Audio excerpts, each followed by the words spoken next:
안녕하세요. 치앙마이에 살고 있는 유진입니다. 또 치앙마이의 성수기가 다가오다 보니까 여러 가지 저한테 문의를 주시는 분들이 있어가지고 제가 그냥 귀찮아가지고 영상으로 만들어서 한 방에 설명을 드리고 앞으로 연락 주시는 분들은 이거 보시라고 그렇게 할 목적으로 영상을 또 하나 만들고 있습니다. 자, 먼저 치앙마이 여행을 하시기에 가장 좋은 시기부터 말씀드릴게요. 기본적으로 1년 중에 치앙마이 여행에 가장 적합한 시기는 제가 볼 때는 10월하고 11월입니다. 그게 왜 그러냐면 10월 초 정도가 되면은 딱 거의 우기가 이제 끝이 나거든요. 우기가 끝나면서 지금 화면에 보이는 것처럼 새파란 하늘, 날씨도 정말 좋은데 덥지도 않습니다. 특히 이제 치앙마이 같은 경우에는 여러분이 잘 모르시는 분들이 있는데 치앙마이가 워낙 방송에도 많이 나오고 하다 보니까 치앙마이 있으면서 이제 수영도 하고 그러면 되겠네, 바닷가 아니냐 이러시는 분들도 있는데, 치앙마이는 지도를 보시면 아시겠지만 내륙에 있습니다. 그래서 특히 이제 내륙에 있으면서도 여기 고도가 해발 고도가 700m 정도 된다라고 해요. 그러다 보니까 이게 습하지가 않습니다. 그래서 햇빛이 되게 세게 뜰 때는 이게 밖에 나가면 좀 더운데 딱 그늘에만 들어오잖아요. 그러면 또 이제 되게 시원한 이런 특성을 가지고 있습니다. 제가 지금 보여드리고 있는 이 공간도 자 보세요. 에어컨이 다 꺼져 있죠. 그리고 선풍기만 켜도 충분히 시원합니다. 특히 오전에는 이렇게만 해놔도 약간 쌀쌀할 정도거든요.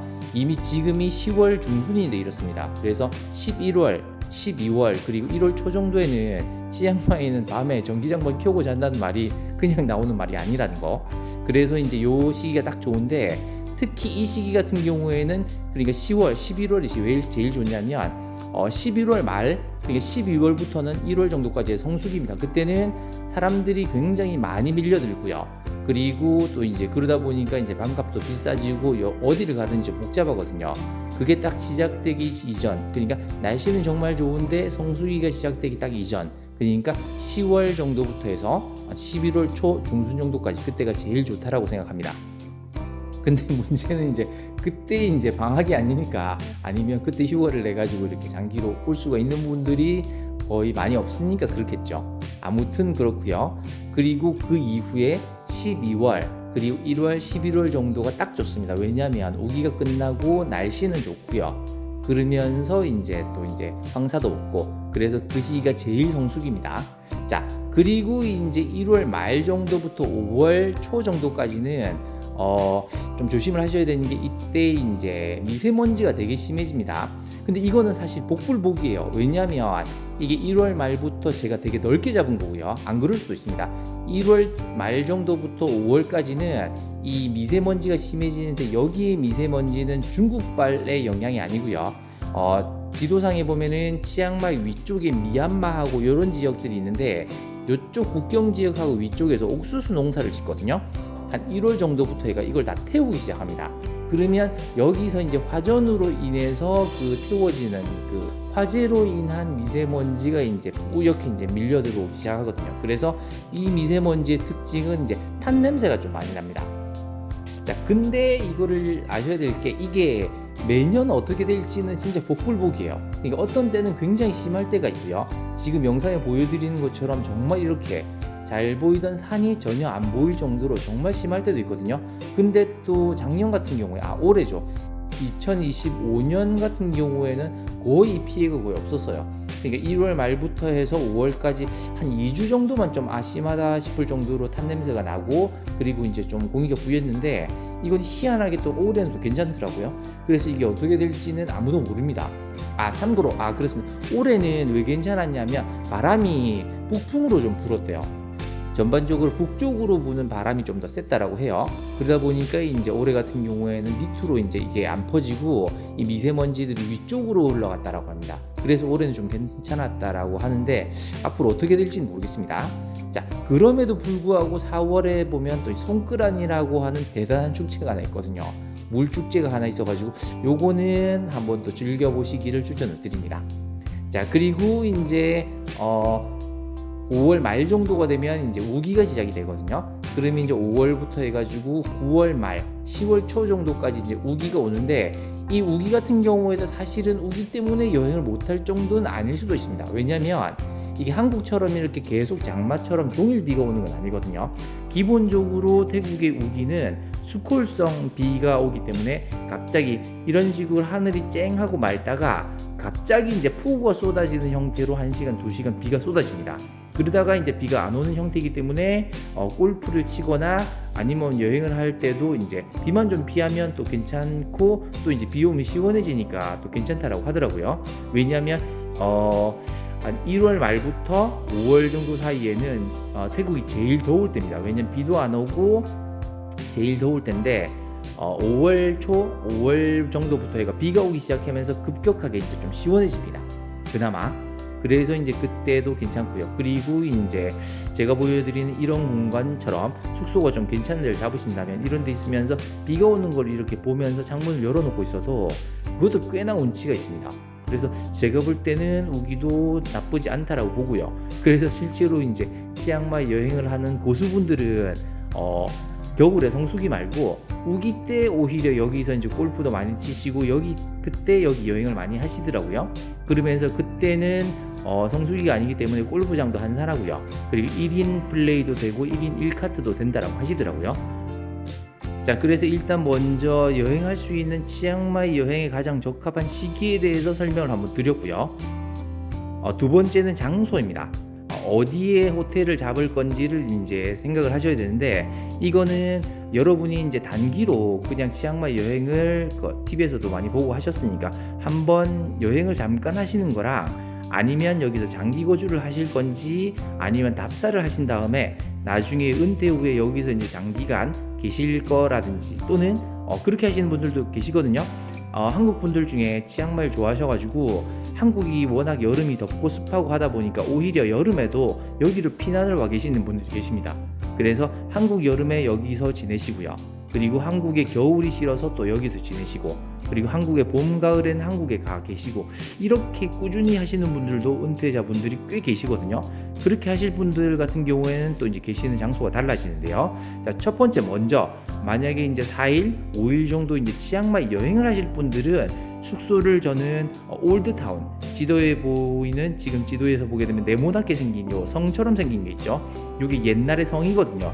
요 안쪽에 숙소를 잡으시거나, 아니면 림만해민 있죠. 요쪽에 숙소를 잡으시는 거를 저는 추천을 드립니다. 왜냐하면 여기 계시면서 이제 관광지로서 가볼 만한 데가 훨씬 더 많거든요.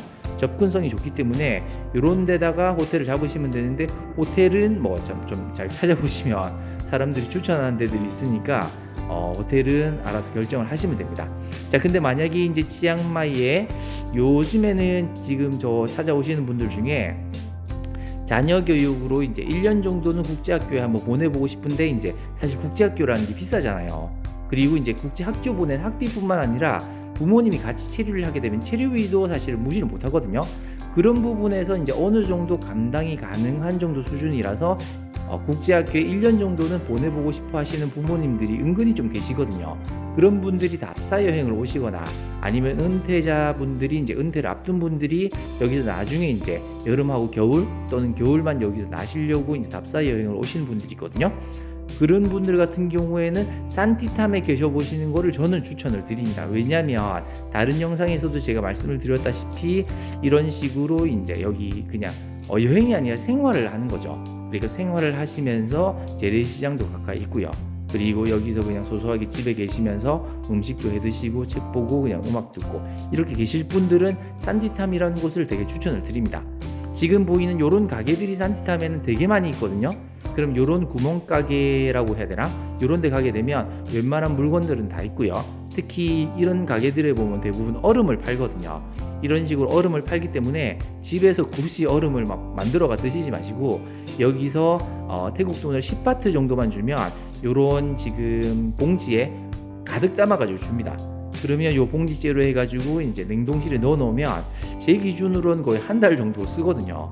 그러면 이렇게 쓰는 게 훨씬 더 편하기도 하고요. 그리고 또 술 좋아하시는 분들 같은 경우에는 맥주나 이런 것들을 태국은 파는 시간이 정해져 있습니다. 이런 데서는 살짝 그냥 다 주거든요. 그래서 그런 부분에서도 맥주를 이런 거 사기에도 이런 가게들이 더 편하니까 이런 가게들 가까이에 있는 게 편하실 겁니다. 그리고 이렇게 하려면 진짜 중요한 게, 여러분이 이런 지금 작은 오토바이 뻘뻘이라 그러죠. 한 110cc 정도 되는 오토바이를 탈 수 있는 능력이 있으셔야 되거든요. 이게 없으면 사실은 산티탐 안에서 살기가 좀 불편하실 거예요. 물론 이제 오토바이를 탄다는 게 위험할 수도 있는데 어떤 분들은 그냥 뭐 타면 되지 하면서 자전거 타는 것처럼 생각하시고 여기서 그냥 덮어놓고 오토바이 타시는 분들도 있는데 사고도 날 수 있고 하기 때문에 저는 그래도 이제 면허를 어떻게든 한번 따보시는 걸 추천을 드리고요. 그리고 또 하나 참고로 말씀드리면 이 산티탐 지금 지도 보여드리는 요 지도 있죠. 이 구역이 산티탐인데 요 빨갛게 되어 있는 요 선 안에는 참고로 오토바이 경찰 단속이 전혀 없습니다. 음주 단속도 없고요. 그리고 면허 단속도 없고 헬멧 단속도 전혀 없습니다. 그래서 저는 여기 오시는 분들 같은 경우에는 제 지인들 같은 경우에는 제 오토바이 요거를 저는 이거 말고 하나 더 있거든요. 그래서 이제 요거를 내드리고 그냥 타시라고 말씀을 드리는데 하나 꼭 약속을 받는 게 요 빨간 지역 안에서는 벗어나지 마라. 그게 첫 번째 약속이고요. 그래서 이런 식으로 산티탐에 계시면서 이제 아침에 일어나시게 되시면 지금 보이는 요런 무빙이라고 하는데 돼지고기 꼬치집들이 거리에 많이 있거든요. 저 같은 경우에는 산티탐에서 여기가 제일 맛있어가지고 여기서 사고 있고요. 여기 이렇게 해가지고 돼지고기 꼬치로 해가 5개 그리고 찹쌀밥을 같이 이렇게 팔거든요. 그러면 꼬치 5개 찹쌀밥 하나 정도 사면 30바트 한국 돈으로 1,400원 정도 됩니다. 보통 이분들이 아침에 새벽에 6시 정도면 나오시거든요. 그리고 집에 오는 길에 지금 이런 식으로 보게 되면 골목에 보면 이런 식으로 돼 있는 커피 가게들이 되게 많아요. 이런 데서 커피를 사와가지고 집에서 이렇게 드셔도 되고요. 그리고 이런 골목 정도는 이런 골목 정도는 뻘뻘이를 타고 이런 식으로 다니시면 됩니다. 그리고 시속 20에서 30km 정도로만 다니시면 충분히 안전하게 편리하게 다닐 수가 있기 때문에 오토바이를 꼭 타는 방법을 배우셔가지고 산티탐에서 치앙마이 산티탐에서 로컬 생활을 한번 해보시는 걸 추천을 드립니다. 그리고 그 이후에는 한 10시 정도 넘어가면 그 근처에 있는 탄닌마켓에 가가지고 장을 보시고 이렇게 하시면 되고요. 그 이외에 뭐 맛집이라든지 아니면 뭐 카페라든지 이런 데는 소개한 영상들이 이런 데 소개하는 유튜버들이 되게 많기 때문에 그거 보시면서 그분들 보고 이제 어디 가실지는 정하셔서 이렇게 다니셨으면 좋겠습니다. 자, 이렇게 해서 이제 치앙마이 여행 시기 그리고 숙소를 어디로 할지를 정하셨으면 이제 계획을 세우셔가지고 여행을 하시면 될 거고요. 그리고 요거는 이제 제 지인들이 연락 주시는 분들에게 이제 보내는 메시지 영상이 될 건데 사실은 이제 한국에서 이렇게 누가 오신다라고 하면 예전에는 그냥 뭐 오시라고 했었는데 몇 번 이렇게 해보니까 너무 힘들어가지고 최근에는 거의 좀 이렇게 볼 거면 그냥 한국에서 보자라고 이렇게 말씀을 좀 드리는 편이고요. 그리고 숙소 같은 경우에도 물론 저도 이제 숙소를 이렇게 운영을 하고 있거든요. 지금 화면에 보이는 것처럼 여기에 보이는 드비앙 콘도도 지금 에어비앤비를 하고 있고요. 그리고 맨케이브 여기도 하고 있고요. 그리고 은둔자의 집 별관 여기도 하고 있고 은둔자의 집 본관 1층도 이제 빌려는 드리고 있거든요. 이런 것들을 렌트를 해드리고는 있는데 근데 이제 가능하면은 여기 오시지 마시고 그냥 본인이 생각하는 여행 패턴을 생각하셔가지고 그냥 호텔을 잡아서 보시고 굳이 만약에 치앙마이 오셨다라고 해도 한번 제가 그냥 초대해가지고 식사나 한번 대접하고 그 정도지 제 숙소에 이렇게 머무시는 거는 추천드리지는 않는 편입니다. 참고로 이제 말씀을 좀 드리니까 이해를 좀 해주시길 바랍니다. 뭐 도움이 되셨을지는 모르겠는데요. 치앙마이에 대해서 오늘은 이 정도로 하겠습니다. 감사합니다.